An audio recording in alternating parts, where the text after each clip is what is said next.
printer first, then headphones. Okay. Because the printer came last, and she was using it for a while. Doesn't do a lot of printing, so it was, unplugged and sitting in the corner for most of its life so far. But it, the Kindle that she had died, and I guess there's really nobody that does anything with fixing them. Yeah, they're so cheap. It's easier just to replace them.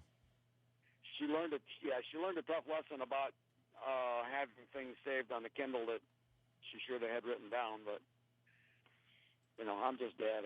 I just listen to a crazy radio station. And well, doesn't the Kindle data sync to your Amazon account? I know it does on my Kindle. Yeah, it should be synced to her Amazon account, and she should be able at that point to download whatever she needs from there. There were some passwords or something that she didn't that were not accessible. Some information that wasn't accessible, like names and addresses and stuff. That, like if she buys something, I don't know. I don't use it. I don't like the touch screen. Drives me crazy because every time I go to touch something, I end up getting the thing next to what I wanted. Sure. But yeah, the fact is, if you set up your Kindle correctly, then everything you do in the Kindle is saved on Amazon's website. So even if you buy a new Kindle, as long as you log in with the same username and password, all your books come back to you. Well, she uses it almost more like a laptop than a. Well, with those other things, then you do have to do something to save them somewhere. Yes. Yeah. Depends on which apps she's using to do it with. Right. Yeah, she can't download any apps unless there's something about it being Amazon approved or something. But right. She does internet. She does purchases over the internet with that device. That should all be on all her email. Yeah, that stuff she might want to save copies and do it with a Gmail account, and then because she can save any receipts and all that up to her Google Drive if she signs into a Google account, and open up a doc and then paste in any information, and it'll save it up there for free and forever. And if she's doing any documents on the internet, then they're saved under her internet account that she logged in with. But she's also tried to do some work with. Speaking of documents, tried to update her resume, and it was. Again, if she logs in, if she's going to use that like a regular laptop, then she should sign into her Google account and go to Google Docs where she can create the resume, and it'll be saved no matter if it dies or gets stepped on or anything else. Because again, all she's got to do is sign in with her Google account, and it's there. Okay. And there is a free cloud storage for the Kindle Fire. I know. What program is she using to do her word processing? Because that's the program that you would tell it where to save the document. That I'm not even sure. Yeah, see. Too many underanswered. Too many variables. Yeah. But depending on what she's using, she should be able to save it in the cloud. But Amazon does have Kindle Quick Office comes with the Kindle Fire. Right. And it would store on your Amazon account. Right. Okay. Then it may be stored and she doesn't know it? That's certainly a possibility. Okay. I can inquire about that. Yep. Okie doke. Well, give those things a try, and thank you so much for your help, and have a good New Year, and hope you get back on the air soon. Thanks, Brad. We appreciate that. Thank you. All right. Bye-bye. Yep. For those of us listening on the stream, that's up, and I believe. And for those listening on YouTube is up now. On the YouTube stream, I don't know why it wasn't up a minute when we started, because I hit the stream button and it said it was green. Everything said it was streaming. Oh, good. That it wasn't me, because I couldn't get the stream. Yeah, I had to stop and restart it, and it's working now. The basic idea here is that the terrestrial radio is down, The actual radio signal is down. We are still streaming over the internet, and we are still streaming via YouTube, but the transmitter, the radio transmitter itself, is down. Yeah, the actual radio signal itself is. Yeah, we're not entirely sure why, because we're mushrooms in this little office. We don't. Nobody tells us anything. That's above our pay grade. Yeah. Above zero is certainly above our pay grade. So at any rate, we know the transmitter's down because we have a red alarm light that's just twirling around. But as far as why or when it will be fixed or any of that, we simply do not know. What we were told is Rob's working on it, and like anything else, it takes a little time to get some stuff done. It just doesn't magically happen. Yep. This too takes time. Yeah.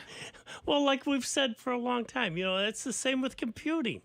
How folks have gotten so impatient. But if we were to dial them back to the old modem days versus the internet of today, I guarantee you we'd be having a lot of folks threatening to commit suicide because it's taking too long. It's taking over a minute.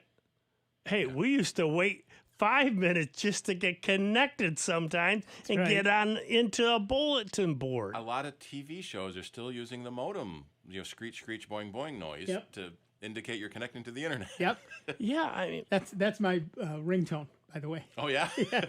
Screech, screech, boing, boing. Screech, boing, boing. Yeah, exactly. But yeah, so yes, and I've had that.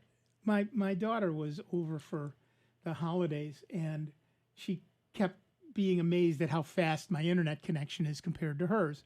Hers is not slow, but it's not as fast as mine. And so she kept saying, "There's something wrong." No, honey, it's just that fast. Oh yeah, I forget. Yeah. I'm going to come over more often. Sure, honey, not a problem. Never say no to that. Exactly. All right, we are going to take a quick break. We'll be back in just a couple of minutes with Dave Enright, Steve Ray, me, Nick Francesco, and you. It's 29 minutes after the hour. If you're on the line, please stay on the line. We will get to you in the next segment. Or you can give us a call, 585-966-JAZZ, 966-5299, 1-800-790-0415. Or text us at 585-205-8887. It's Sound Bytes on Jazz 90.1. It's America's longest-running computer show. Back to more Sound Bites with Nick, Dave, and Steve. Next on member-supported Jazz 90.1. Here's your invitation to join Jazz 90.1 and save. With the Jazz 90.1 member card, you get 2 meals for the price of 1 at restaurants locally and across the nation. Dine at dozens of local restaurants and save money, all while supporting Jazz 90.1. Just use your member card a few times and you'll easily recoup the cost of your membership. Ready to become a member of Jazz 90.1? Call 966-JAZZ, that's 966-5299 today, and become a member of Jazz 90.1. If you love Big Band Friday on Jazz 90.1, you'll love Big Band Sunday on Jazz 90.1 Swing and Blues Radio. I'm Rob Linton. And I'm Phil Dodd. Every Sunday afternoon, we play the best in big band music from artists like Count Basie, Glenn Miller, Buddy Rich, and more. Round out your weekend with Big Band Sunday on Jazz 90.1 Swing and Blues Radio, our sister station devoted to bringing you great blues all week and big bands and swinging singers all weekend long. You can listen to Jazz 90.1 Swing and Blues Radio online at jazz901.org and streaming on our free mobile app for your iPhone or Android device. We keep the big band sound swinging every weekend only on Jazz 90.1 Swing and Blues Radio. Maybe you can make retirement happen. After all, you made her college years happen. Opening that education savings account when she was little, spearheading a campus tour, and another, and another, and another, and another. Bam! Deciphering financial aid. She was like, what? But now she's like, you aced planning for college. Now get the tips you need to get on track at aceyourretirement.org.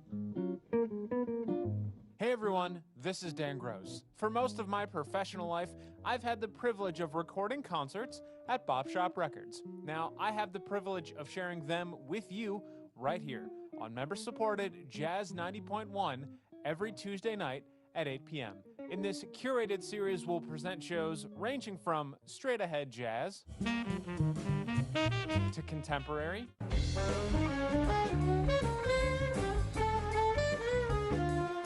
to music from local artists, and even some fare on the adventurous side. You can find the schedule along with full concert videos over at jazz901.org. Neil Armstrong waited 6 hours and 39 minutes to step onto the surface of the moon. Jackie Robinson waited 20 months to play his first game with the Brooklyn Dodgers.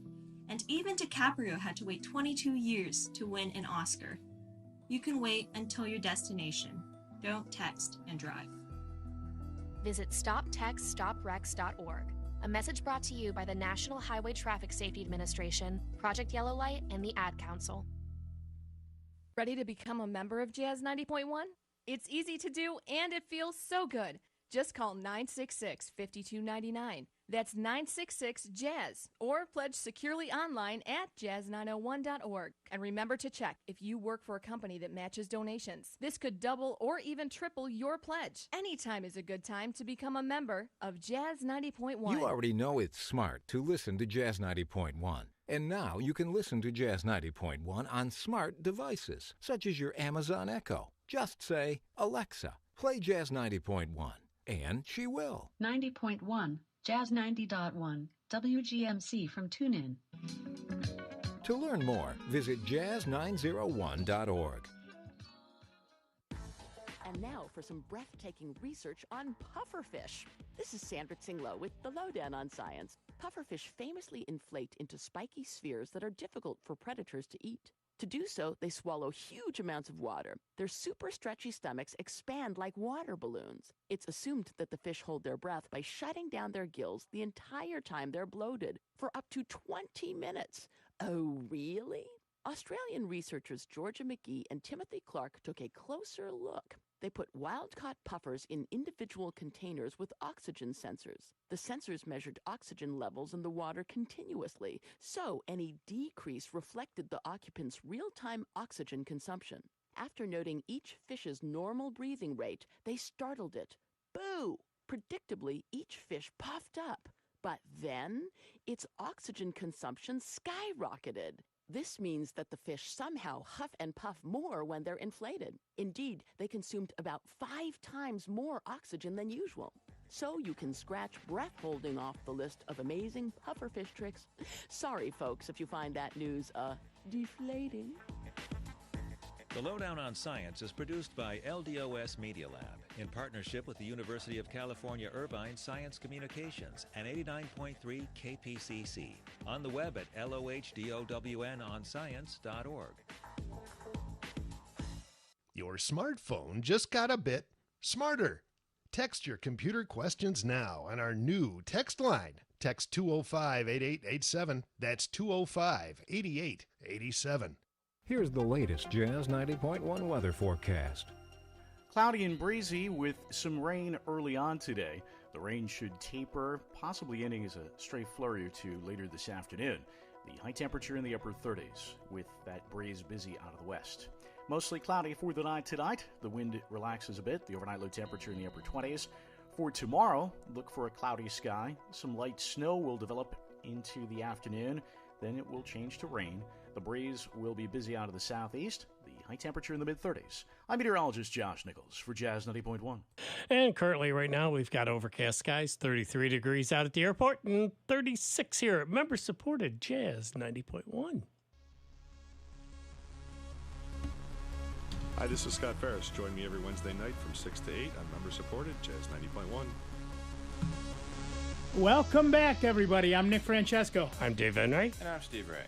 And at 36 minutes after the hour, we are Sound Bytes, and we have Carl from Pottstown, PA on the line. How are things down in Pottstown this year, Carl? Oh, they're doing pretty well. How about yourself? How you doing? We're doing just great, thanks.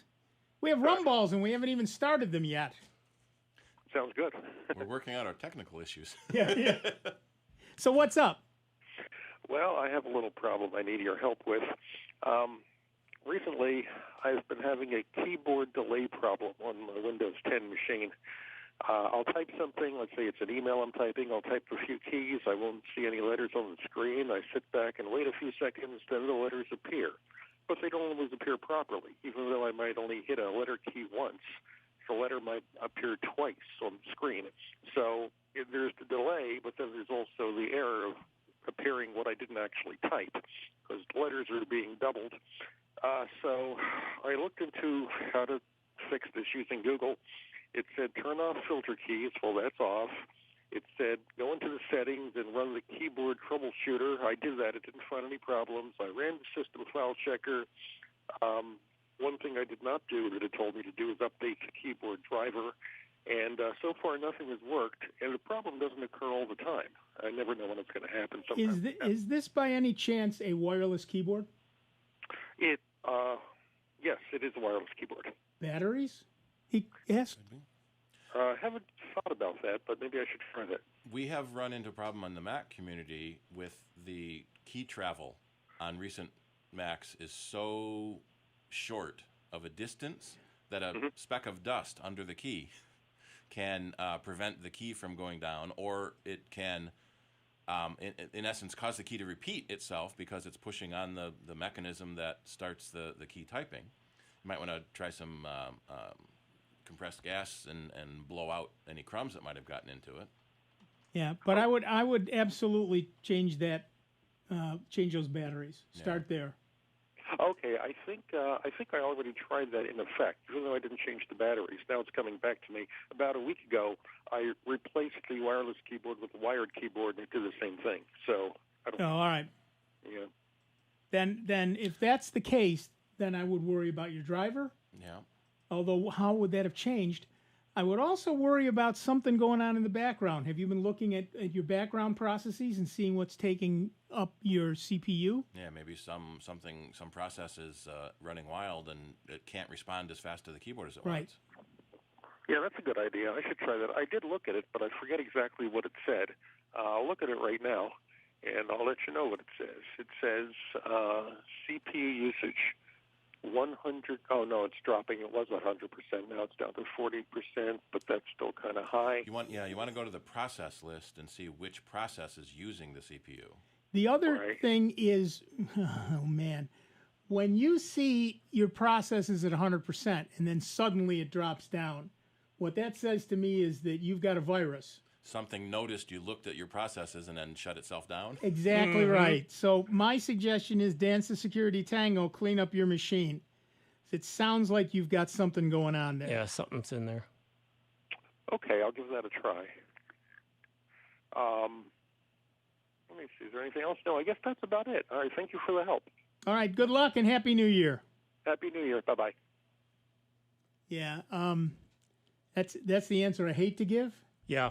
But I think it's the right answer. But it's generally speaking, you'll see that when you take a look at your process list or just at your task manager, if when you open it up it's at 100% and then suddenly it drops down, that's, as Steve said, something noticed you were looking and hid. Now, it's okay for OBS to be taking up 172% of my CPU? Yes, it is. Well, if you know you're running something powerful, that's a whole different story. My broadcast program is using, I've got 4 cores and 8 threads, so it's... Right, and that's the other thing, the black magic of what's actually... Yeah, at 203 degrees Fahrenheit, that's the tricky bit. That's the tricky bit. But for example, there's a thing in Unix called uptime. And it also tells you what the load is on your system.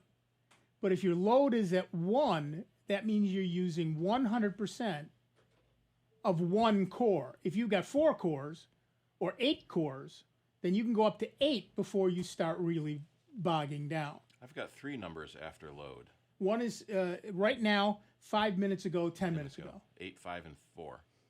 There you go. So 8 is how many cores do you have? 4 cores with 2 That's threads bad. each. With 2, so that's 8. Yeah. Yep. So you're full. Yep. Yeah. Okay. Well, we did have a question come in. It says, question for Nick. What encryption, if any, do you use with pCloud and why? That's a good question. pCloud does have its own encryption. I don't use it because I pre-encrypt. Okay, so... PI, pre-internet encryption. Right, PI, pre-internet encryption.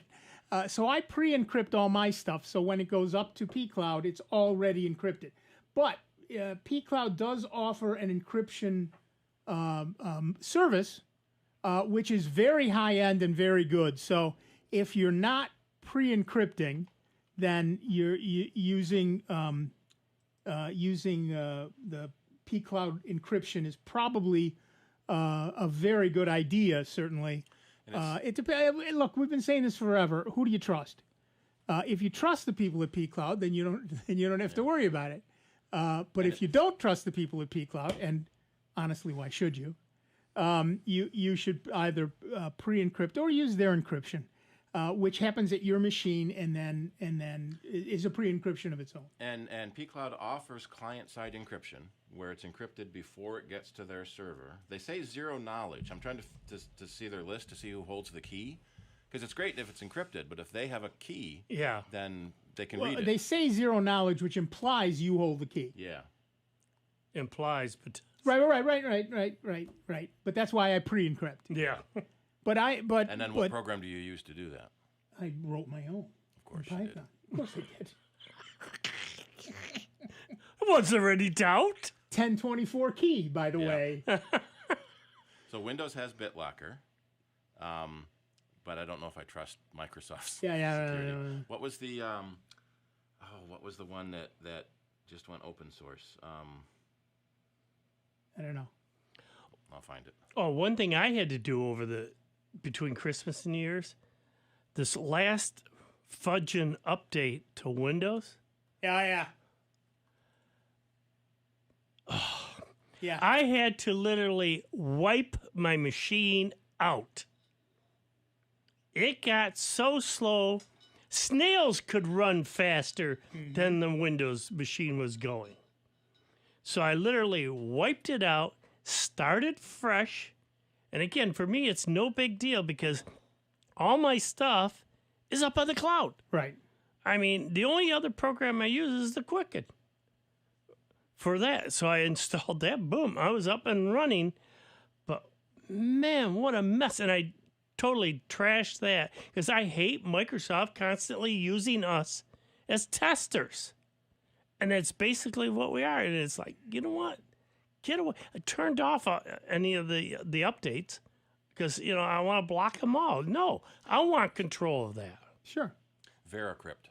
It used to be TrueCrypt. Oh, right. TrueCrypt. Right. I remember TrueCrypt. And then VeraCrypt is the open source, completely vetted version of it that has gone through all the security vetting to make sure it's really doing what it says it is. Yeah, and right.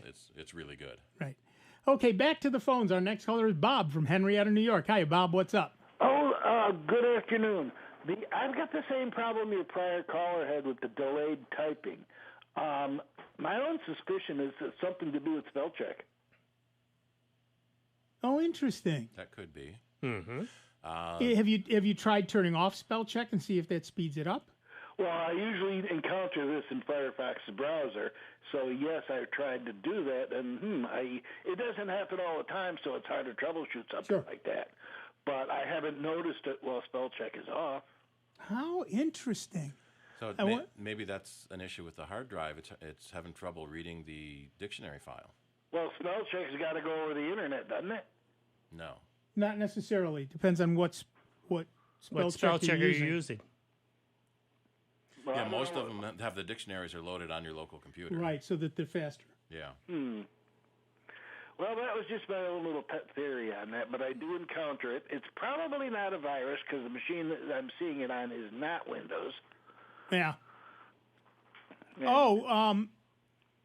Yeah, okay. So if it's Linux, I'll almost guarantee you it's a local copy of the dictionary. I don't know about Macs, but probably. It could be just a corrupted dictionary too, deleting it and if especially if you have your custom dictionary. Most of the word processors have their own built-in dictionary, And then you can make a custom dictionary of your specific words that you use that aren't in the main dictionary. Add-ons. Yeah, and I've sometimes seen where that local dictionary, your custom dictionary gets corrupted and delete it and then let it make a new one can help.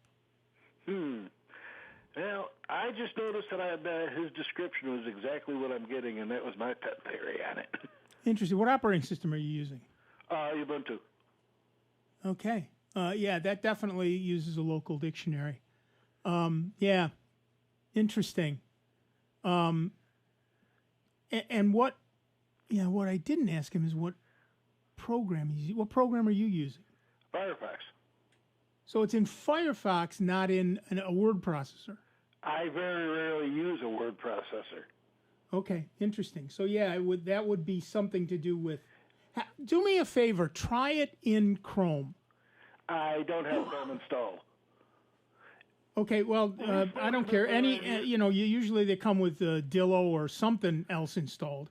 Try a different browser and see if you still have the same problem. We've spoken before, and you know how much I hate Google. No, I do understand that, but my point is you should try a different browser, whatever other browser you choose. Yeah, because you can always install it and then uninstall it. Right, that's true. But if you don't want to use Google, then try some other browser and see if you have the same issue. That will at least give you some idea as to whether or not it's a Firefox issue or it's an issue in your machine. Interesting. That's a way to troubleshoot. Get rid of as many variables as possible.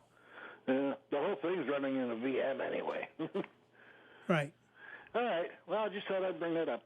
I appreciate it. Thank you, Bob. Have a good day. Bye. You too. Interesting. And Interesting. And it looks like Firefox has its own dictionaries, and you can load multiple dictionaries of different languages, but it doesn't say where those dictionaries are stored. Right. I would guess locally. I would have to guess locally. Yeah.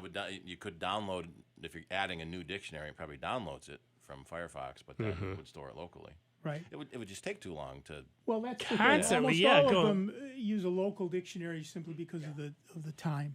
Yeah. Yeah. All right. Okay. So if you just received the new iPhone 12 or any iPhone, an Apple Watch, iPod, if they even still sell those anymore, over the holidays, or a Mac or whatever, you might not have gotten immediate satisfaction. Apple was having some iCloud issues. That is very likely the result of a large volume of people trying to set up or update iCloud accounts following the recent gift-giving season. The issue started early on Christmas Day, according to Apple's system status page. More than a day later, as of Saturday afternoon, the Apple system status page indicated that the issue, which is storage service, remained ongoing, but by last Saturday evening, the iCloud issue was marked as resolved. No specifics were given about how widespread the problem might have been, only that, and I quote, some users were affected. So because Apple has 1 billion users, even a tiny fraction is a huge number. It's a huge number of people. Apple also noted issues with Apple ID sign-in. In a Twitter reply later on Christmas Day to the query of an Apple user looking to set up an iPad and a HomePod mini, Apple support acknowledged problems, saying the company was experiencing a high capacity at this time, which is impacting your ability to set up iCloud. The Apple support tweet said to please try back in a couple of hours. Look, the holidays are typically a busy time for device activations, as people unwrap gifts of phones, tablets, smartwatches, smart speakers, and other electronics, and look to get them set up right away. But honestly, that's no excuse. Apple should certainly have had a fair idea of how many devices have been sold and beefed up their systems to prepare for the rush. I have to say, I always expect more of Apple than I do of other companies, and this time I'm quite disappointed. Did you have a problem registering a new device? Give us a call, 585-966-JAZZ. That's 966-5299, toll-free 1-800-790-0415, or text us at 585-205-8887. We are back up on air. Welcome back to everybody listening on the live terrestrial radio transmitted signal, and we're very pleased to be back online. Thank you, boss. Thank you, boss. Rob Linton, ladies and gentlemen, did a yeoman's job and got the thing up and running. We're very pleased. Very pleased. Well done, Rob. Who knew you were even that good? Certainly none of us. Shh, don't get it. He'll get a big head and then think he's important. He does try to remind us of that every now and then. He does. Before we get much farther along. Oh, there you go. I believe it's time, the New Year tradition, the holiday tradition anyway, somewhere along the line in the last couple weeks. It is time for a rumble. Those of you watching on the YouTube stream will see that I am about to indulge. Very, very exciting.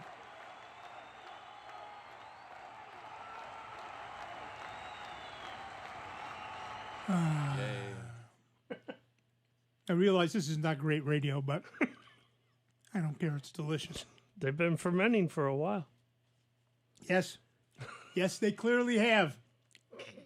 Wow. Good job. Thank you. Smooth. Very tasty. Dave, as you may know, brings in, I guess you can't call them baked because you don't.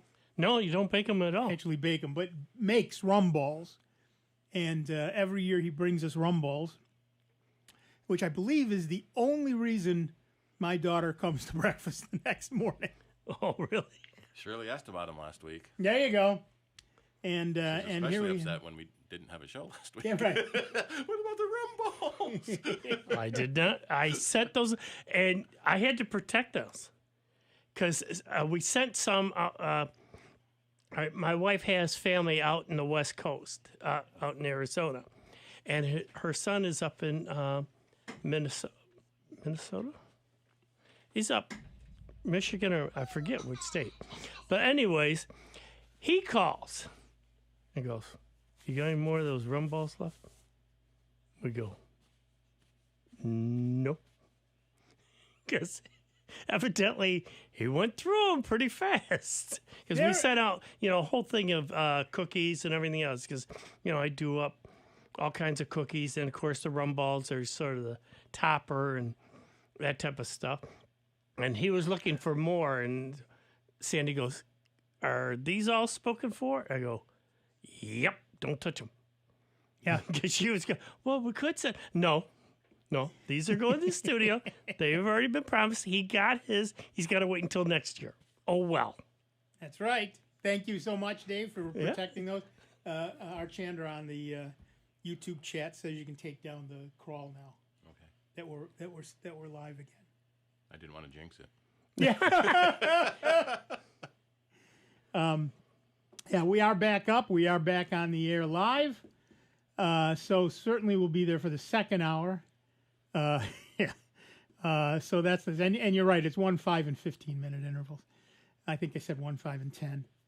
But it's for the load on your system. But yeah, it's important to pay attention to things like this. And as we saw with both Bob and with Carl, you need to understand the way your system works when it's healthy, so that you can tell when it isn't healthy. It's like driving your car. You're driving along and suddenly there's a noise. And does that noise get worse, go away?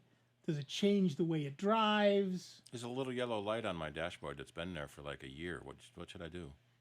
Tape. A little piece of tape. You're good. Black tape over the flashing tape. 12, like exactly you used to do. Yeah. So yeah, I actually found just the other day, I forgot that I have a clock that I have to actually change. Oh, yeah? I mean, we got the microwave and the stove, and, we got those. But there was a little alarm clock in the parlor that is just a plain old alarm. So we have a clock in there, and I'd forgotten to set that. So I was sitting there, looked at the clock, and said, "Oh, my golly, it's late." Yep. And I thought, wait a minute, looked at my phone and said, "Oh, yeah, okay." My clock radio in the bedroom messed up the date when I went to daylight savings time, so now it's a day behind. But none of the buttons work, so I can't. And it's about 14 minutes fast, and it gets a couple minutes faster every month. Oh, interesting. So I was planning, but I missed it at midnight on the 1st to unplug it and plug it back in, because then it resets.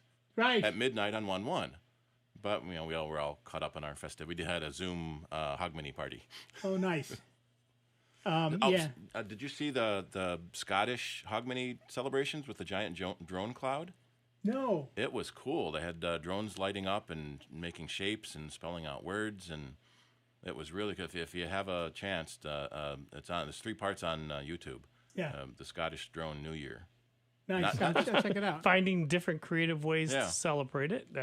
Since we still all have to stay socially distanced and not give up on, we're close with the vaccines still coming any time now, Well, I mean, let's be honest. They're doing 1 million. What did they say? 1 million a day? Yeah, and I read if you extrapolate that out, they'll take about 10 years to do everybody. 6 years. And the idea is there's 330 you're gonna stop million at night, people right? in America. Yeah. So it's going to take 330 days. Do the math. Mm-hmm.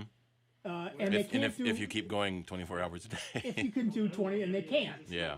So extrapolating it out the way it has to be extrapolated out, you're going to end up with about 6 years before everybody's done. So Operation Warp Speed kind of ain't.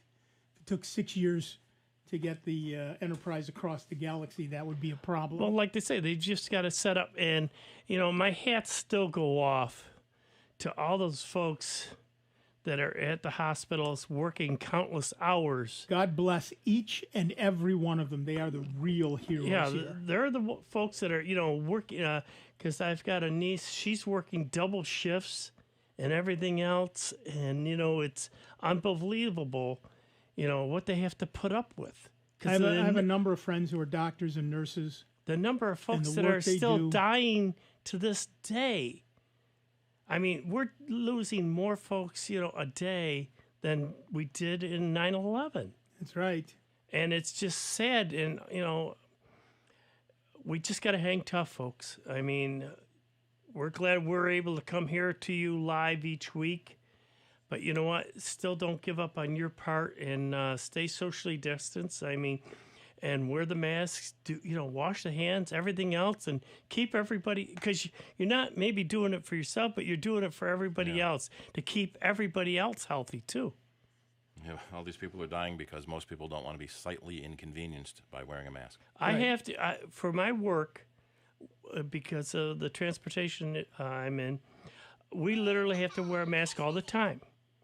And sure, it fogs up my glasses all the time and everything else, and it can get frustrating at times, but you know what? It's my health and their health, and I'm trying to keep everybody else healthy too, because I don't want to be responsible for giving somebody the virus. Or when somebody who's my size says, "Oh, I can't wear a mask, it's terrible, I can't breathe, blah, blah, blah, blah." And then I think of a friend of mine who weighs 98 pounds soaking wet. She's this tiny little thing. She wears a mask all day long while she performs surgery. Yeah. And I think, Well, now that it's getting cold, you're probably wearing a scarf over your whole face all the time anyway. Really. It's so. We got a anti-fog spray for your glasses. Yeah. I tried this morning and it worked, but it was just one time, so who knows? If you tuck your mask under your glasses, that helps. Works. Yeah, absolutely. Well, I had to try that. All right, we should probably take a break. What do you think? Yeah, we could do that. I mean, since it's coming up to it. Yeah. I get so carried away here. I know. We don't want to leave you folks. But we are going to do that for just a few minutes. We're going to take a slightly longer break. We've come to the end of our first hour of this show. But the second hour is going to feature being on the air. So that's going to be exciting. We'll be back in just a few minutes with Dave Enright, with Steve Ray, with me, Nick Francesco, and you. It's 1 minute after the top of the hour, and you're listening to the longest-running computer show in the known universe. Give us a call, 585-966-5299. Toll-free 1-800-790-0415. Text us at 585-205-8887. Vote in the poll. Give us a call. Give us a shout on the YouTube thing. There's a million ways to reach us. I'm going to have another rum ball. Computer talk you can understand. More Sound Bites is next on member-supported Jazz 90.1. WGMC Greece Rochester, a public service of the Greece Central School District. Jazz 90.1. On Twitter at 901 Jazz. NBC News Radio, I'm Cameron Fairchild. The U.S. has more than 20 million confirmed cases of coronavirus since the outbreak began. Johns Hopkins University puts the U.S. death toll above 346,000. A Republican senator thinks the federal government should do a better job rolling out the coronavirus vaccine. Utah's Mitt Romney blasted the distribution effort, calling it inexcusable. Georgia's hotly contested runoff elections are generating record turnout. The University of Florida U.S. Elections Project says the 3 million-plus early votes amount to over 38% of all registered voters in the state. Police are looking into reported vandalism at the San Francisco home of House Speaker Nancy Pelosi. Graffiti messages were left on the garage door, a pig's head in the driveway. Cameron Fairchild, NBC News Radio. This program is presented by the Centers for Disease Control and Prevention. Obesity is a major public health problem in the U.S. Nearly 1 in 5 young people between the ages of 2 and 19 has obesity. Unfortunately, children with obesity are likely to become adults who struggle with their weight. Obesity in adults is associated with heart disease, diabetes, and cancer. Children with obesity are more likely to suffer from depression and low self-esteem. Developing healthy habits early in life can help prevent obesity.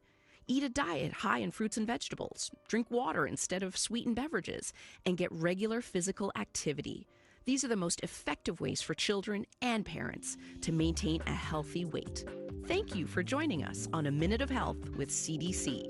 For the most accurate health information, visit cdc.gov or call 1-800-CDC-INFO. Hi, I'm Marcus Scribner. The way we treat animals affects all of us. Cruel treatment of animals led to the pandemic crisis, killing 1 million people. And environmental destruction, pollution, and poaching have made our world a poorer place. To fight back, American Humane created a 10-point plan to do better by our animal friends. Visit AmericanHumane.org today and sign our new deal for animals to make a kinder and healthier world for all of us. Here's what people are saying about Jazz 90.1. I'm really enjoying your program tonight. Thank you so much for playing live jazz on the radio. I'm an old jitterbug lady, now 83, who still enjoys all that great music. I want to thank you for supporting local talent. What you do is great, man. I really think you got a good station. I am so glad that progressive radio is still alive. Progressive radio lives, and God bless you. Hi, I'm ecstatic that Bytes found a new home on jazz. I thank you, and I love you guys. Hi, I'm listening to your station tonight, and it's absolutely fantastic. The string of songs you're playing are absolutely great. I enjoy all of your hosts. Enjoy your station a great deal. It's really cool. I think your jazz station is one of the best I've ever heard. It's really great. I finally found a station, and I like their music, and I hope you never go out of business. This is station manager Rob Linton. Thank you to all of our members and listeners for supporting great jazz radio. Jazz 90.1.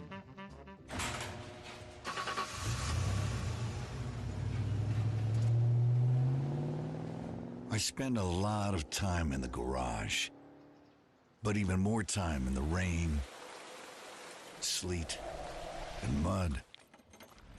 In '95, I helped tow your moving trailer. In '05, I helped you get out of a ditch.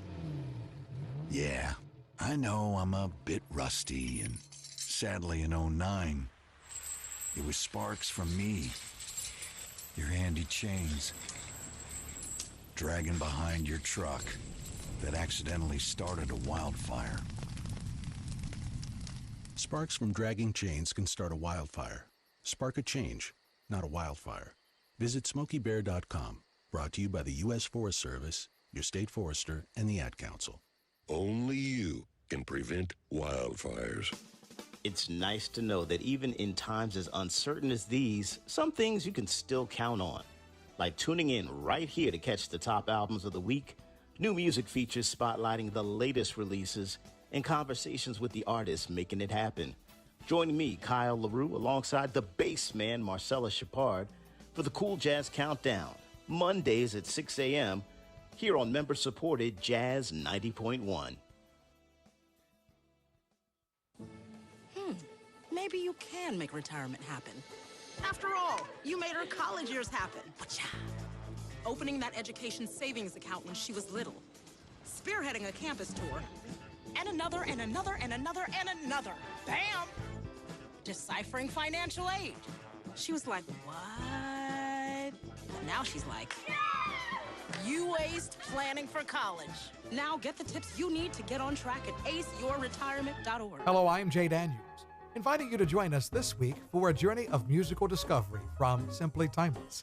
You'll hear many of the classic jazz standards performed by greats like Frank Sinatra, Ella Fitzgerald, and Nat King Cole, along with new recordings from Champion Fulton, Harry Connick Jr., and Norah Jones. Listen to Simply Timeless each Saturday at 3 p.m. on member-supported Jazz 90.1, online at jazz901.org. Hi, I'm Marcus Scribner. The way we treat animals affects all of us. Cruel treatment of animals led to the pandemic crisis, killing 1 million people. And environmental destruction, pollution, and poaching have made our world a poorer place. To fight back, American Humane created a 10-point plan to do better by our animal friends. Visit AmericanHumane.org today and sign our new deal for animals to make a kinder and healthier world for all of us. Got a computer question? Text your question to the guys now on our new text line, 205-8887. That's 205-8887. Welcome back to America's longest-running computer show, Sound Bytes, on member-supported Jazz 90.1. Get online now. Call 966-JAZZ. That's 966-5299. Toll-free 800-790-0415. Or submit your question by email at soundbytes.org. Once again, here's Nick Francesco, Dave Enright, and Steve Ray on member-supported Jazz 90.1. Welcome back, everybody. I'm Nick Francesco. I'm Dave Enright. And I'm Steve Ray. And at 9 minutes after the hour, you're hurtling headlong into the second hour of the first show of the second day of 2021. And is this close enough for you, Rob? Yeah. And before we get back to the phones, I do want to read this news item because we even had a text message about it. It is one of my news items. Many Spectrum customers who think they are still stuck with 100 up and 10 megabits down standard internet speed may have a pleasant surprise coming. If they reboot their modems, they may have gotten a free speed increase at the end of December. Customers in Rochester and the surrounding Finger Lakes region, Buffalo and parts of western New York, and areas of central Florida are all reporting their standard internet speed has doubled to 200 megabits up, but still just 10 megabits per second down. Charter Communications has already upgraded about 60% of their standard internet customers to 210. Upgrading the remaining 40% has apparently not been a priority. It's taken over a year and is still, as they euphemistically say, a work in progress. Charter has recently notified their customers that their rates are increasing $5 this month. This speed increase may be in part to placate those customers. Spectrum's other speed tiers, however, remain unchanged. How's your internet speed? Give us a call, 585-966-JAZZ. It's 966-5299, toll-free 1-800-790-0415. Yeah, my speeds have actually gone down. Yeah. And we've noticed that when we're doing our Soundbites Lounge, that my video quality is pretty choppy. I just had a thought now that I've had that cable modem for quite a while. Maybe it's time to replace it. It might well be, and you can do that easily. Yep. Of course, I don't have a problem. I keep waiting for the other internet provider to come in so I can get rid of that internet modem. Yeah, exactly right. We are doing. We're back to the lounge. By the way, we should do the lounge tomorrow night. Yep. And for you Ask Nick people, we'll be doing the lounge on Wednesday as well.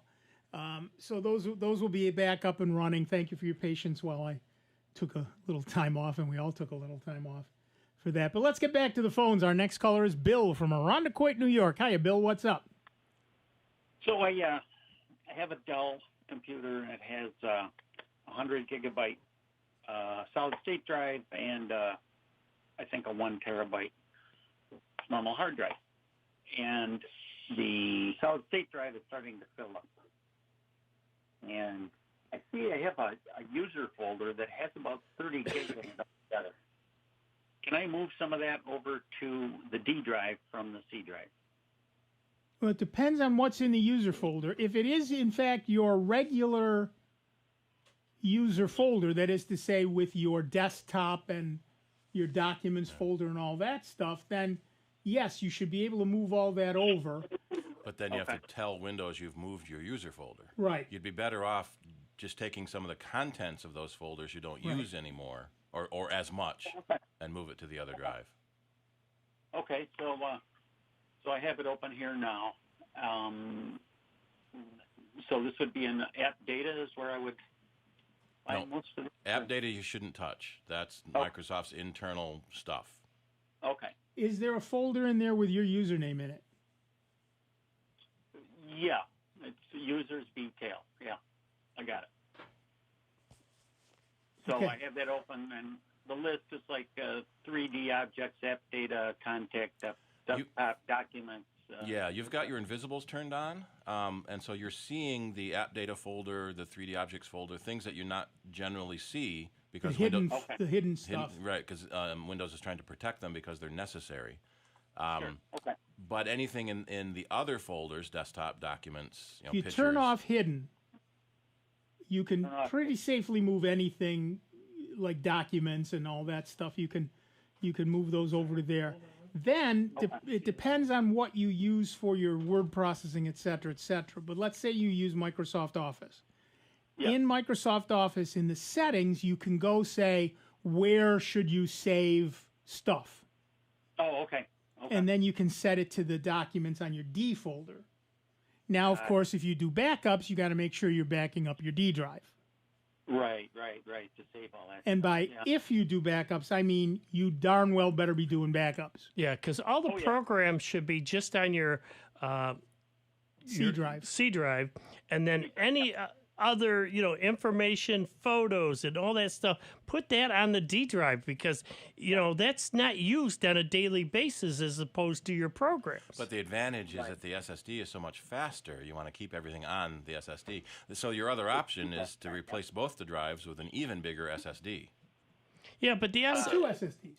Yeah. Yeah, but I mean to access, a letter or a photo or that here and there, you're not going to be doing them all, especially if you've got, say, 10,000 photos. To have those clogging up your SSD drive is kind of foolish for the number of times you might be accessing. Put it over on the D drive where you pull it in. Sure, the program to edit and all that, it's going to load quick. But then it goes over to the D drive and grabs the photo, or whether you're doing a document or anything else for your word processing. Have the word processing program on the SSD, but have it go over to your D drive to grab the actual document. Okay. Very good. I think I can do this. I already have the pictures over there. I just hadn't put anything else over. Yep. No, but and then back it up to the cloud. Again, please turn off hidden so that you do not accidentally move something that should not be moved. So where do I find that? Under view. And then view options. Or Yeah, something like that. file. File options. Yeah, and it should say something about hidden. See hidden or. Yep. Show hidden. Uncheck that. Uncheck it. Yeah. Hidden items, right? So uncheck hidden. There we Yep. go. There you go. Looks better. It's shorter now. There you go. Okay. All right. Perfect. Thanks for your help. Yep. Thanks. Bye-bye. Although sometimes you do need to see those hidden files. I had a customer who had what was it, like 600 or 700 gigabytes on their terabyte drive were runaway log files. Oh yeah. And so we had to find what was running away and delete those log files. They thought they needed a bigger hard drive. We'll just delete this 700 gigs of log files, which you never look at anyway. Yeah. Because they're in the hidden folder. Right. Well, and that's the thing. It's nice to be able to view a hidden folder for when you need it, but most of the time it just annoys people. And I've seen people delete it because they don't need it. Yeah, accidentally. And then all of a sudden Windows doesn't work. Well, yeah, right. Because people get click happy. The other thing we see a lot of is iPhone backups. If you plug your iPhone into your computer, you can back it up to your computer. Well, that uses space on your computer. So you have a 64 gig iPhone, it's going to take 64 gigs of data.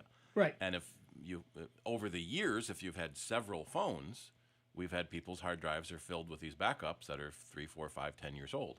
Right. Because now it's so much easier to back up to the cloud. But those backup files are still there unless you go delete them. Mm-hmm. Right. Usually, when the Apple has about this Mac, there's a thing that says Other, that tells you. Well, there's a storage tab that tells you how much storage you're using for different things, and there's one that says Other, which is always huge, and that's usually what it is. Yeah, right. It's things that aren't pictures, they're not documents, they're not movies, they're other.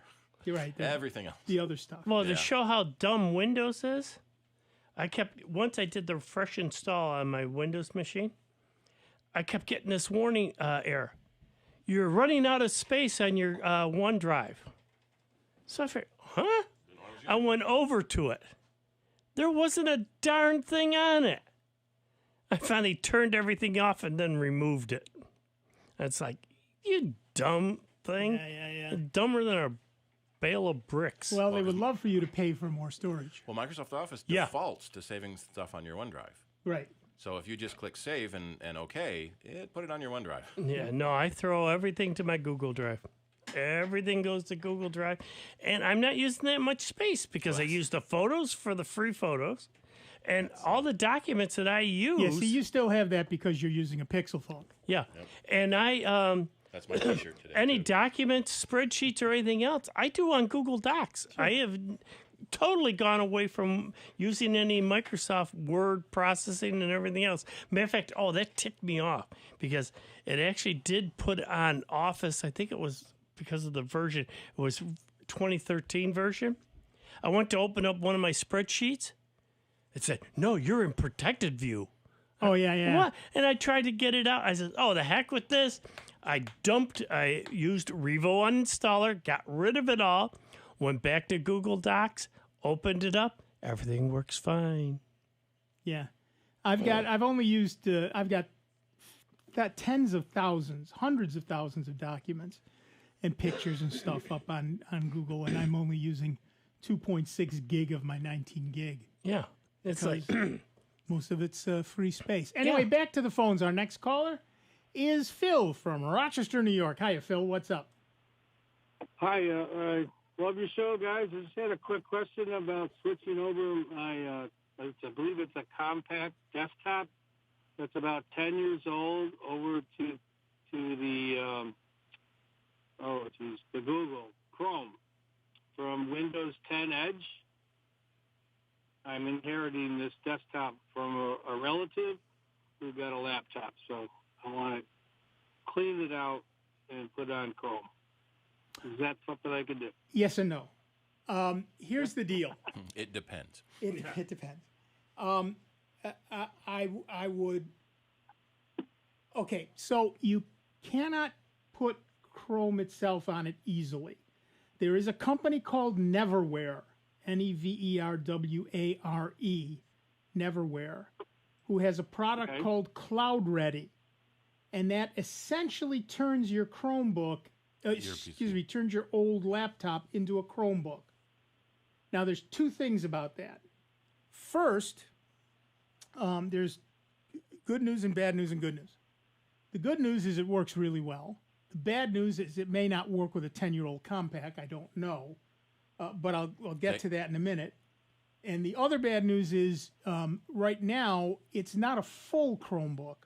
But the good news is Google just bought the company and they're turning Cloud Ready into a full Chromebook alternative. So, here's the deal. What you need to do is go to Neverware.com, I think it is. Yeah. Hold on. Yeah, Neverware.com. And there's for their hardware compatibility list. Right. They have a hardware compatibility list that will tell you what hardware the Chromebook will work. What hardware Cloud Ready will work with. And you should go through that list and see what it has to say about that particular compact model. And you'd really want to go all the way down to the model, which should be on the back somewhere. Yeah. But going through the resources in order to. I actually had to go into, I want to try Cloud Ready, and here's the things you have to do first. And one of them was check your hardware. Right. So you definitely want to do that before you do much of anything else. And that will tell you whether that particular laptop can be turned into a Chromebook. Yep. I will tell you that I can't tell you about a 10-year-old kind of bag. It's gonna be. But I know some newer machines. I've done it to a Dell and a Toshiba and an HP and a couple of others. And when it's on that list, it works like a top. It isn't fully a Chromebook yet. There are a couple of things it doesn't do. For example, it doesn't run Android apps yet, and it doesn't run everything from the Chrome store, the web store yet. But now that now that Google has purchased Neverware, they say they are going to make it a full client, a full Chromebook alternative. So you will be able to do Android apps. You will be able to do the full web store. And in fact, they say that eventually you'll be able to run in, Windows apps as well. Now, again, on a 10-year-old machine, don't expect as much as you would on a 3-year-old or even a 5-year-old machine. But you should be able to run something fairly well. It does say you need at least 2 gigs of RAM and at least 16 gigs of storage. Right. Oh, yeah, So got that's all that. first to start.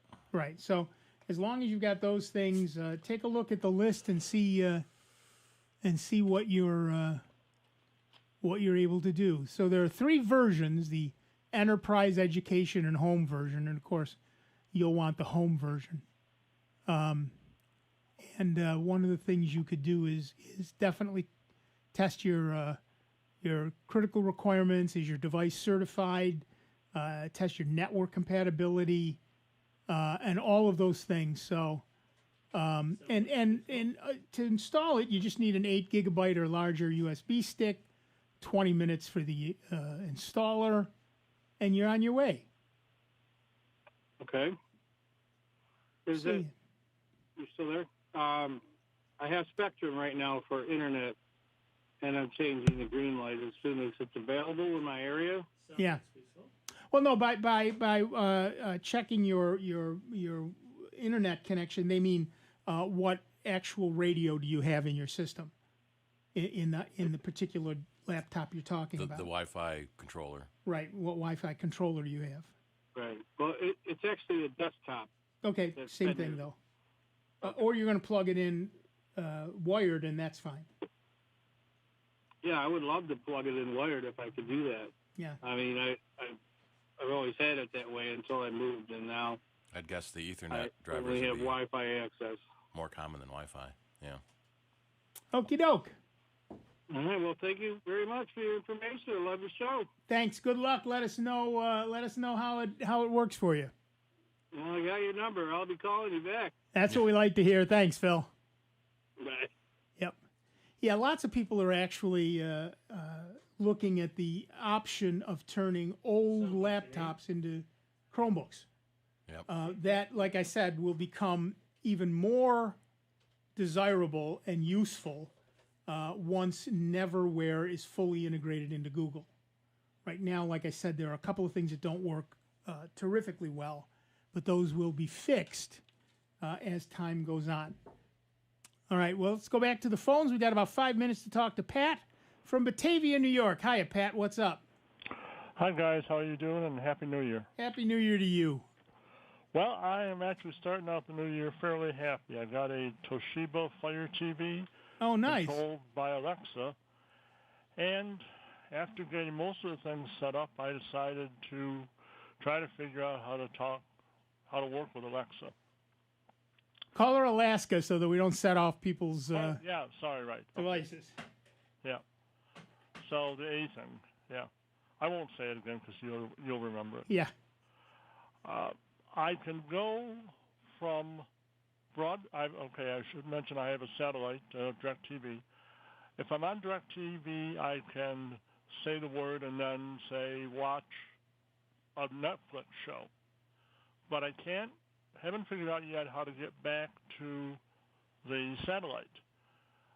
For example, there's a show called The Kitchen on the Food Network. Yeah. And I tried, watch The Kitchen. And did you know The Kitchen is a movie? Yeah. Yeah.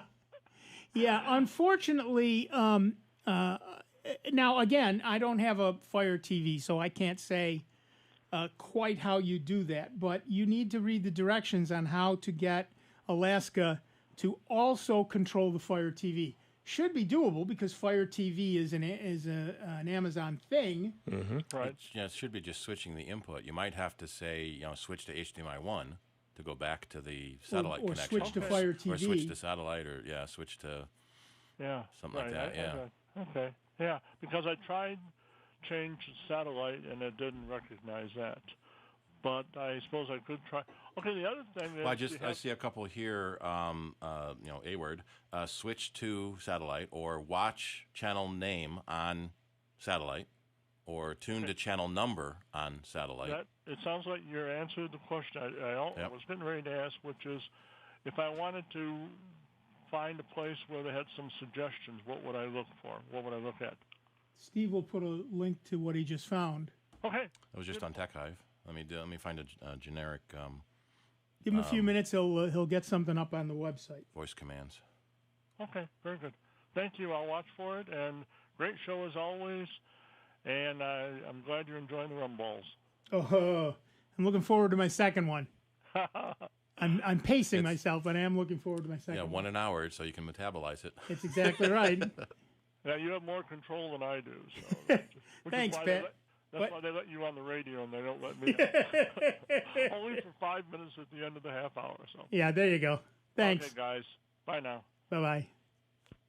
Yeah, I should probably have it now so that I can metabolize it before I drive home. Yeah. These are strong. All right, we're going to take a quick break. Back in just a couple of minutes with Dave Enright, with Steve Ray, with me, Nick Francesco, and you. It's 29 minutes after the hour. Give us a call, 585-966-5299, 1-800-790-0415, or 585-205-8887. We've got a whole lot more of the longest-running computer show in the known universe, Sound Bytes, on member-supported Jazz 90.1. Before you call into our show, please make note of the following rules. 1, turn your radio down. 2, turn your radio down lower. 3, remember, nobody has invented a good-sounding speakerphone yet. Don't use them. 4, make sure you have a point. It makes for a more interesting show. 5, calling does not guarantee you'll get on the air. No whining. 6, if you do get on the air, please do not tell the host what you just told the screener. We don't care. And 7, is that radio turned down yet? We hope this will make for a more enjoyable program, and we thank you for your time.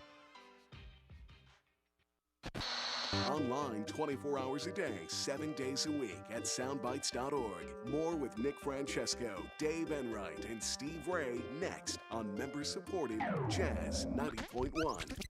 First, I hold my hands out like they're on a steering wheel.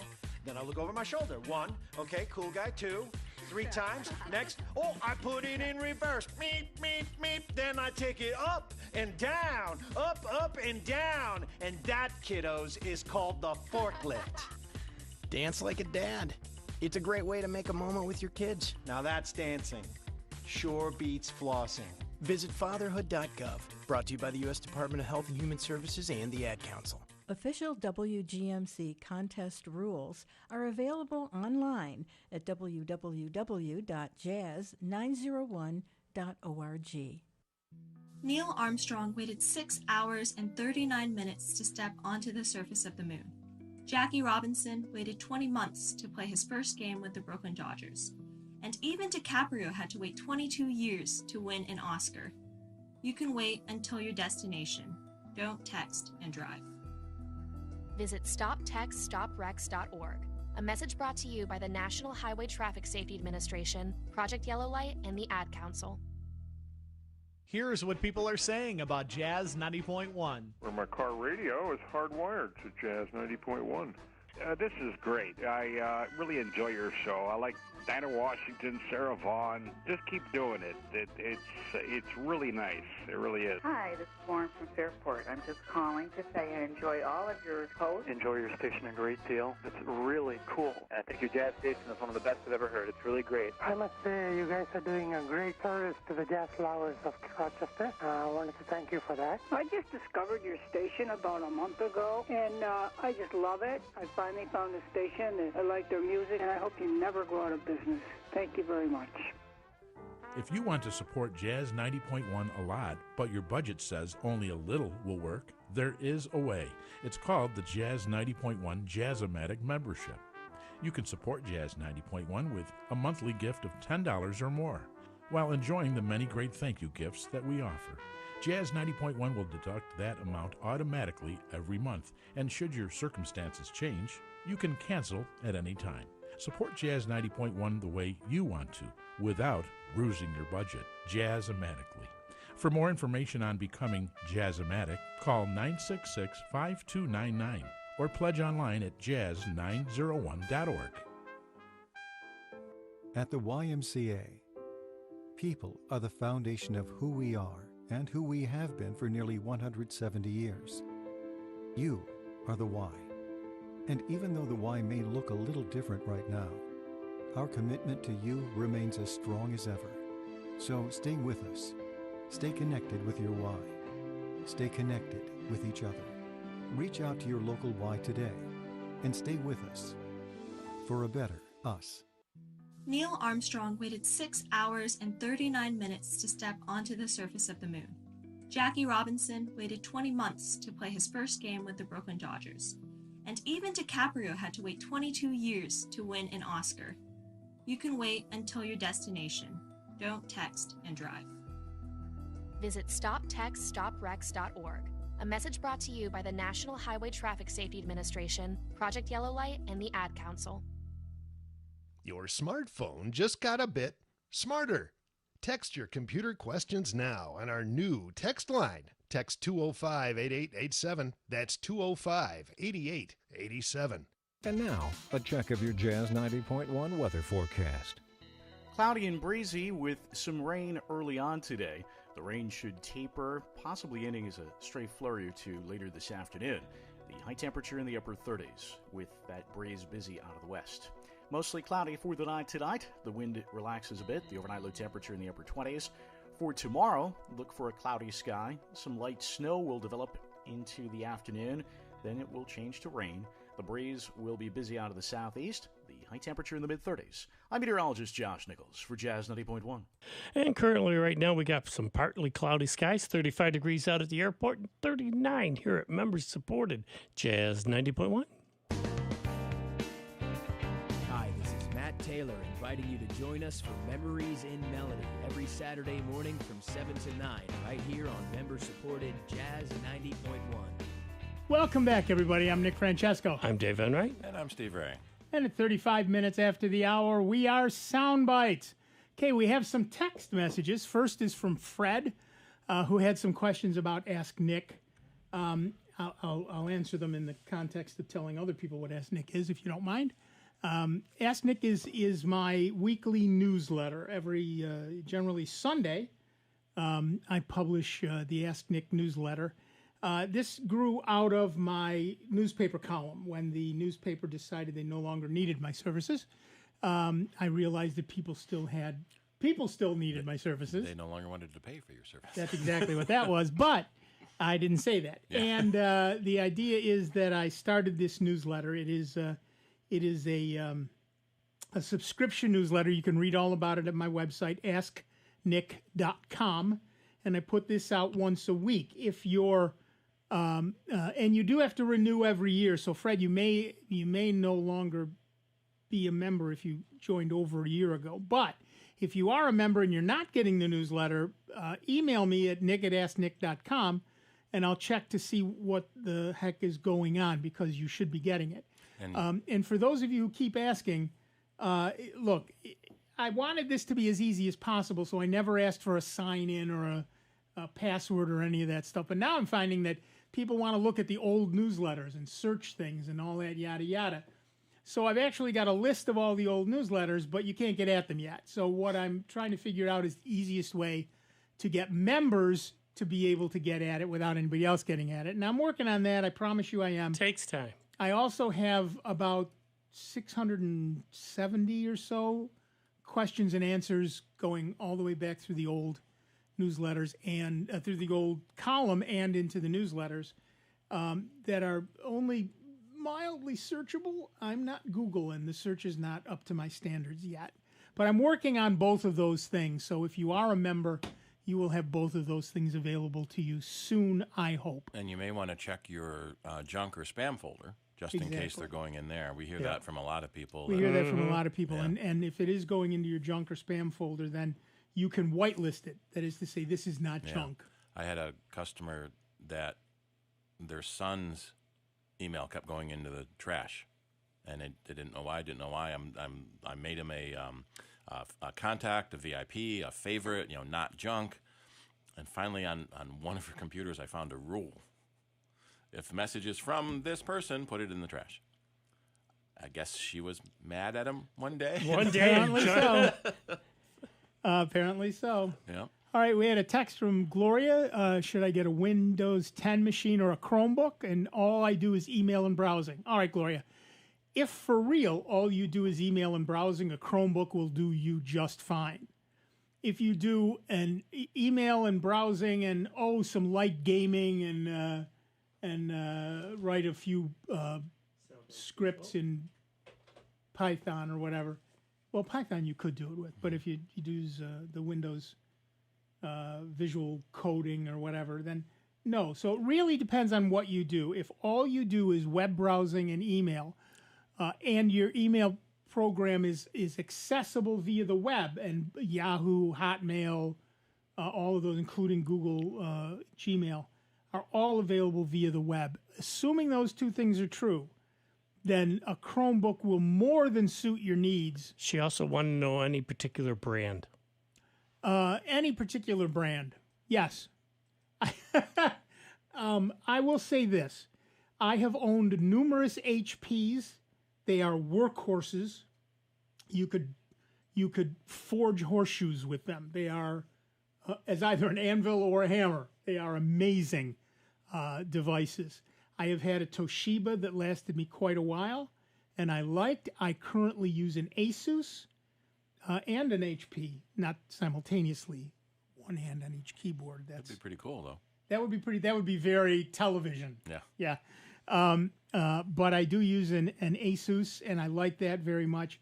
So many of the ones that are out there, what's important more than the brand of the laptop, of the Chromebook, three things, nobody expects. The amount of RAM, the amount of storage space, and the warranty. So you want at least 8 gig of RAM. You want a minimum of 16 gig of storage, and 32 is much, much better. And in terms of the warranty, the longer the better. With many of them, you can pay an extra $20 or $30 or $40 or $50 and get an extended warranty for a couple more years. When it's something that you might carry around with you, it is a really good idea to get that extended warranty. It is a really good idea. Especially if it covers damage, accidental damage. Right. We always joke about accidental damage. What if it's intentional? Right. Oh, we've had that. Yeah, people get mad at the computer and pound on the keyboard. I've literally had a customer one time smash the keyboard on a desktop, laptop. We had faculty who were upset that somebody got a newer computer than them, so they would break their laptop so they'd have to get a new one too. Oh yeah. At any rate, we have a third text hacked by a Yahoo email that looked extremely legitimate. How do you verify a login? How do you? And they wanted to verify the login. So the question they had was, how do you determine if it's a real or a fake email? Well, that's more of an art than it is a science. But there are several things, as Steve said. The basic assumption is that they're all fake. Yeah. the good guys and legitimate companies can't put out very many messages like this because there's so many bad ones that you can't tell them apart. But sometimes if they tell you to click here to enter your credentials, that's an immediate red flag. Right.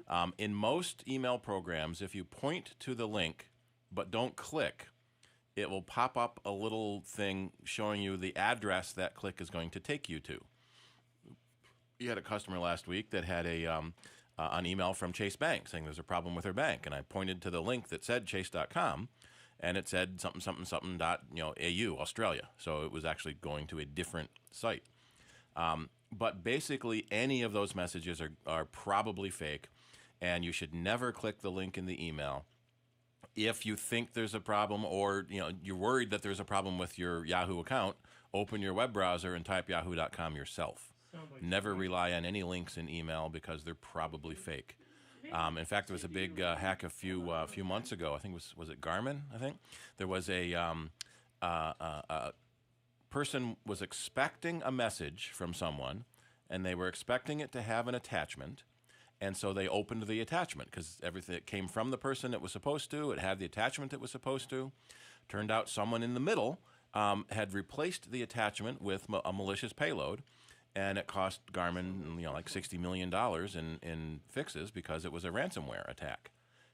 So even when you're expecting an attachment, don't click the link because you can never be sure. Yep. Right. I was just looking up Fred to see if I did have him in my list of people, and at the moment, at least, I do not. So I'm not sure. Anyway, Fred, the other thing is, did you sign up for the newsletter or for the app? Because I also have an app, which is a very different thing from the newsletter. Could be. So could be either of those things. Who knows? Who knows? At any rate, back to the phones. Our next caller is Larry from Rochester, New York. Hi, Larry. What's up? Good afternoon, guys, and Happy New Year. Same to you. When I called in 2 weeks ago, I asked you about upgrade speeds at Spectrum. Right after that, the next day, I called Spectrum, and lo and behold, they said, yeah, we can upgrade your neighborhood to 200 down and still 10 up, and it was free. I guess I was a little disappointed that they couldn't do anything with the up speed.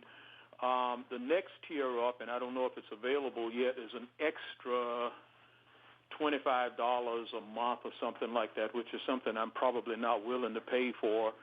But I don't have green light and probably won't have it for a while. So just wanted to say I do have it, and I'm just kind of disappointed that they couldn't do anything with the upload unless you go to the next tier. So I have it. I'm happier, if you will, with download, but still not as happy as I'd be if the upload was faster. Right. No, I understand that. Most people don't really care about the upload. Yeah. Until we're all doing video conferencing at home, and that needs upload. Right. Yep. And that's where I am with several things now. Also, my daughter sometimes does a church broadcast from the house on her computer, and since it's going to YouTube and to Facebook simultaneously, a little bit bigger hole would be nice. Yep. Yeah, no, I absolutely understand. Yeah, you'd think in these times that they would be, a little more understanding. They understand money. Yeah. Right, exactly, and it's all about the money. So I get that. Not exactly happy with it, but I don't know if I'm willing to pay that extra $25 a month when something else might be on the horizon. We'll have to wait and see. Right. Okay, well, thank you guys. Just wanted to let you know how things turned out for me, and do good. I'm still a member, going to continue to be one. Thank you very much, Larry. Thanks, Larry. You have a good New Year. Yep, you too. Yeah, it's in these times, internet access has really kind of stopped being a luxury. Yeah. Okay, Steve, hold on. And it is important in general to have that speed and that access as fast as possible. My daughter works distance, and there are days when she comes to our house to take advantage of green light. and does her work from our house because she's got an awful lot of work to do, and it happens so much faster on our network. And I'll bet you just hate that every moment. I hate that, having to sit next to her and watch her work and enjoy myself while she does. What a terrible thing it is. Cheese and crackers. I feel for you, but, I'm sitting. I've read a lot of stories about kids that may have gotten a laptop issued by their school, but they don't have good enough internet at home, and so you hear all these stories about them parking at fast food restaurants or malls or whatever outside in their car using the internet because that's the only way they can attend class. Yep. Yeah, and it's faster with the upload and download speeds. Exactly. All right, back to the phones. Our next caller is Steve from Greece, New York. Hi, Steve. What's up? Well, Happy New Year, gentlemen. I knew it was going to be you. You knew we're right. So a couple of days ago, a friend of mine sent me an email. He'd run across some old Microsoft Word documents. And I'll give you over time what I found out. They were made between 2003 and 2009. They were made on Windows XP. He's trying to open them on a Windows XP computer because that's what they were made on. But when he opens them, all he gets is the little squares. Yeah. Or he gets something that's just all dots. Okay, two things. Let me give you a secret. A secret. Don't tell anybody. When I was at RIT, we would often have faculty who would bring me corrupted Word documents. That happens so much more often than you might think. And they would be astonished when I would be able to retrieve 90%, 80%, 95% of their documents. And here's the secret. Now that I'm retired, I can tell people this. All I did was open it in LibreOffice. Yes. When Microsoft Office sees a corrupted file, it just gives up. It chokes. Or if it's a format it doesn't recognize. Or if it's a format it doesn't recognize. What LibreOffice does is say, look, I recognize this part, not this part, and I recognize this part. Let me just give you the parts I recognize, and we'll ignore the rest.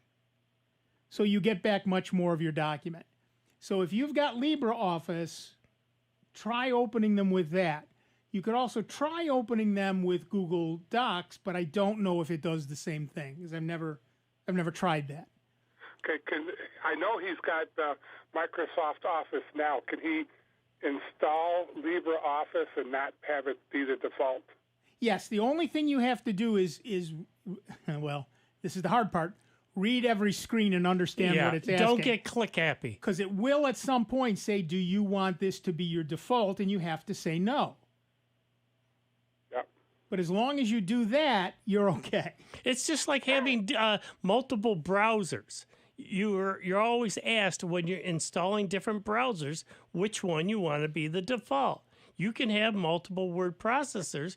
Again, it's just taking the time to decide which one you want the default versus the one that you might use. And every once in a while, it may ask you if you should make it the default. Say no.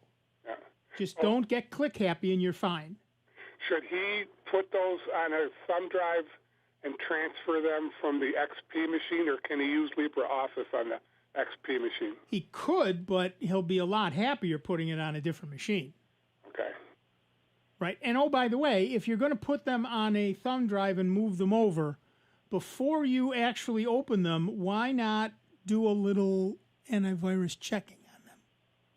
Just to be sure. I will make that recommendation. There you go. Well, New Year, second day, and you're helping already. What a team you got. Unbelievable, aren't we? You guys should get, I'm going to double your pay. Thank you so much. We appreciate that. Yeah. Checks in the mail. I get it. Been there. Yeah. I couldn't find the zip code or the address, but it's in the mail. It's in the mail. I just threw the empty zero amount check in the mailbox. Yeah. Well, come on now. It's going to be at least a penny. That is a significant increase over what we make now. What a heck of a raise. In terms of percentage, it's amazing. All right, thanks, Steve. You're welcome. Have fun.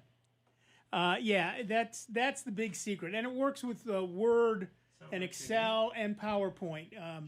LibreOffice will open any of those documents, and it will do its best to give you the parts it recognizes. That may be more or less, depending on how corrupt it is, but it will do its best to do that. And Microsoft Office has changed their internal file format several times over the decades. And for some silly reason, they've removed compatibility with their oldest formats. Isn't that the stupidest thing? Yeah. All right, back to the phones. Our next caller is Jim from Arundecoit, New York. Hiya, Jim. What's up? Hey guys, how you doing? Good. How are you? Oh, pretty good. Hey, I got a problem. I got an Epson printer on a Mac, and I can't get the fax function to work. I want to print something out and send it to a fax, but it won't. It won't send it as put it into the queue, the fax queue, and send it. I have a 4750 in another area of the house. I can't get a phone line to, but that one shows up as a fax. But my 4630 won't do it at all. I've tried to load the drivers, the utility. Yeah, the print queue and the fax queue are two separate queues on the printers. Right. Yeah. And when you go into the system preferences to add a printer, the print queue shows up really fast. Quite frequently, you have to wait a minute for it to find the fax queue. Oh, really? And it will be listed below all of the printers. So the printers will be at the top of the list on the left, and then it will find any faxes at the bottom. Okay, so I go into preferences. System preferences, and then printers, and add a printer. Okay. And then just wait a minute to see if the print queue or the fax queue shows up as a separate device. Yeah, I'm doing it right now. It's not doing anything right now. Like I said, I still got the 4750 shows up as a fax queue, but I can't get the 4630 to do it. Is faxing turned on in that printer, on the front panel of the printer? Maybe it's not set up for faxing. Oh, it is, yeah, because I'm already got a phone line all the way to the That printer. doesn't matter. The first question is, can you send a fax by hand? Oh, yeah, absolutely. Okay. Yeah. I got that all hooked up. It's working great. If I just put it on the flatbed and scan it, it's fine. I just can't do it from my computer for some reason or another. And the other one downstairs, I can't. It's gonna take me a little finagling to get a phone line to it right now. So have you thought about switching the printers? Yeah, I think I'm gonna have to. It's just not. This thing is not doing what I really wanted to do. When I just can't keep beating my head against the wall on this thing. So, right. But what system version are you running on the computer that you're trying to? I'm running Mojave. That's part of the problem. The drivers for the 4630 only support 10.9, and you're running 10.14. All right. It's such an old printer that the new drivers or the drivers don't probably work with the OS you've got. Oh, okay. Well, that makes sense. Hey, well, I got you on the line. Is it okay to move up to Catalina? If all of your programs are compatible and they're all 64-bit, so you need to go to the manufacturer of each of your third-party programs and check that first. Okay. All right. But all right, we got to. I'm sorry. That's all right, guys. We got to go. Thanks. I'm sorry for all the people we didn't get to. You got a call earlier next week. I apologize. And Jim, I'm sorry we had to cut you off. But we're done for another week. I want to thank Dave Enright, Steve Ray. I'm Nick Francesco. It's a new year. It's a new us. We're going to be back next week. It's 55 minutes after the hour. We will see you next week on the longest-running computer show in the known universe. It's Sound Bytes, right here in the truly great and truly grateful to you as we are member-supported Jazz 90.1. We will see you in just 166 hours.